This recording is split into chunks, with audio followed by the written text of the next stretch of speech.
Mesdames et messieurs, bonsoir. Bienvenue au flash de 18h sur la télévision du Burkina. Le président du Faso est arrivé ce matin à Bobo-Dioulasso pour prendre part aux activités de la 19e édition de la Semaine nationale de la culture. Roch-Marc Christian Kaboré a été accueilli par les autorités régionales et quelques membres du gouvernement. À l'extérieur de l'aéroport, c'est une foule enthousiaste qui est venue souhaiter la bienvenue au président du Faso. Relié Abidjan, Ouagadougou, Niamey et Cotonou par les rails, l'un des projets phares de l'espace UEMOA. Les ministres en charge des transports des États concernés sont en concertation depuis ce matin à Ouagadougou. Il s'agit pour les différentes parties d'établir les règles du jeu qui allient concertation et intégration. Cette rencontre doit aboutir à l'établissement d'un programme de mise en œuvre concrète de la boucle ferroviaire. Et puis cette brève relative à la demande d'extradition de François Compaoré. Il a comparu hier mercredi devant la chambre de l'instruction de la Cour d'appel de Paris.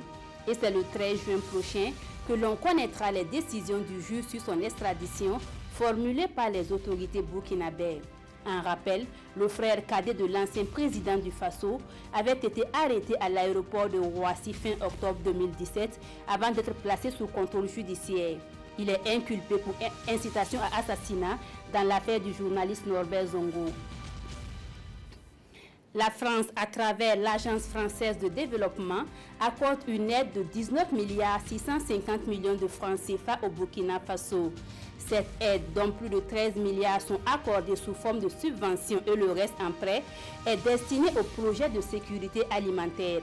Elle est destinée à l'accompagnement de plus de 5 000 exploitants familiaux, la construction d'une centaine de pistes rurales, la création de 500 000 emplois et l'augmentation de la production agricole de 100 000 tonnes.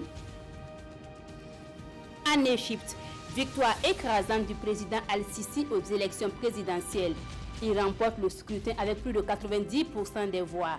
Le taux de participation, estimé aux alentours de 40%, est en deçà des espérances et ce malgré la menace de sanctionner les abstentionnistes par une amende. Sur les 60 millions d'électeurs, seuls 23 millions se seraient déplacés jusqu'aux urnes. Les résultats officiels doivent être proclamés le 2 avril prochain. Voilà, c'est tout pour ce flash. Merci de l'avoir suivi. L'information revient à 19h avec Ismaël Diloma Sirima.